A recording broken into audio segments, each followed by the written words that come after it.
Radijo namai valio. Radijo namai valio. Bum, bum. Taip, sveiki, mieli klausytojai, šiandien turime klausimėlio laidą. Ir turime pirmą šitą mūsų pašnekovą. Koks tu vardu? Mickevičius. Čia tavo vardas? Tauriukas. Aha. Ir mes turime tau turiu klausimą. Kokį klausimą? Ką žinai apie Pepę Ilgakojinę? Pepė. Saldainiai ir... Saldainiai. Čia mūsų radijo žurnalistai nori suklaidinti kalbintus, bet taip nesąžininga. Ką iš tiesų žino? Tauriukas apie Pepę. Pepė. Tai kas ji tokia? Kur jinai gyvena ar dar kažkas? O, kur gyvena Pepė? Pepės Vilai Vilaitė. O iš ko jis pastatytas? Iš plytų. Čia net aš nežinau. Iš medžių. O, iš medžio. O kokie gyvūną turi Pepė? Arklį. Arklį. O ką dar? Triušiukus. Ne. O turi kažkokį labai gerą draugą? Neturiu. Jokių draugų Pepė neturi vienišą. Turi dar varlę. Varlę.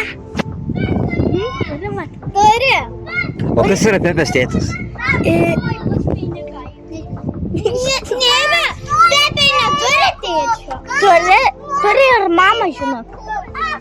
Bet jos mama mirė, tėtis išplaukia. Na, ačiū gerbiamas Tauriuko, dabar mes tavo tėtį pakalbinsim, gerai? Gerai. Pepės klausimas. Aha, dabar kalbinam ką tokį? Tauro tėtį. Aha, ir ką norim paklausti? Ar...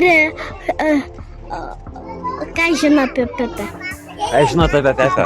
Nelabai daug ką žinau, Kas ji tokia? bet pasistengsiu sužinoti.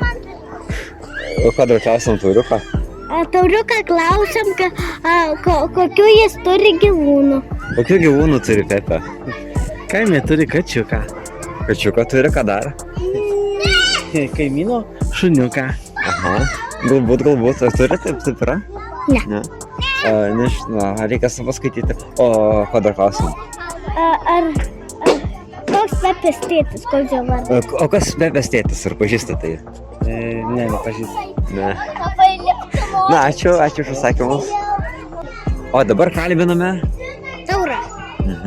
Ir norime jo paklausinėti apie... Vienaragio myslę. Na, tai kaip čia paklausti mums? Kas ten buvo iš viso? Kas ten vyko? Kokia istorija? Tai spektaklis, taip? Ir kas ten vyko?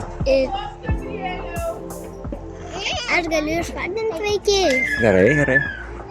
Ten buvo vienaragis, karalius liūtas, daug vaikučių, ten su kostiumais, daugiau nebežinau, kol dar Beatričė žino. O apie ką istorija buvo? Apie vienaragį. Ko dar galima paklausti?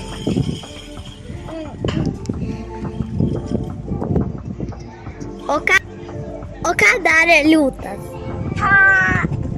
Aš ėjo. Kur? Nu taip, aplink seną va taip. Mojuodamas rankas? Va taip su kaučinu. O ko liūtas norėjo? Nieko jisai nenorėjo. Vienaragis norėjo tiesiog grįžti. Ir ar grįžo? Jo. Pačio. Dabar duosim tau pačiam ir paklausinėti savo mamą, gerai? O dabar kalbiname... Indrę, Tauro mamą. Ką norėtume paklausti? Apie Karlsono spektaklį. Karlsono spektaklį? Taip, mes buvom Karlsono spektaklį, o ko tu Taurai manęs norėtum paklausti apie Karlsono spektaklį? Aš irgi buvau Karlsono spektaklį. Ką ta Frekenbok darė? O ką te darė Frekenbok, ar tu pameni? Žinau. Nežinai, neatsimeni, kas... Žinau, sakė. Žinai, ką žinai? Ką darė Freaking Walk? Tomai, man pavyko! Tomai, man pavyko! Kepė pyragėlius karamelinius. Taip, ir tie pyragėliai buvo labai skanus, taip. Ir jinai po to pateko į televizijos laidą. Taip, ir gamino receptus, taip, pasakojo apie receptus, pasakojo, kaip gaminti karamelinius pyragėlius. O mes su tavęs taurai apie kitą spektaklį klausinėjom ir tu daug atsakėjai, dabar įdomu, ar mama tiek pat žino, kokį mes spektaklį klausinėjom. Apie vienaragio myslę. Na, apie ką prisimenate apie tą spektaklį? Apie tą spektaklį prisimenu baltą vienaragį, liūtą ir kad vienaragis yra stebuklingas ir su savo ragu gali daug stebuklų padaryti, palietęs žemę, palietęs vandenį ir palietęs debesį, taip? Dar paklausim? Ne, tai ačiū. Ačiū.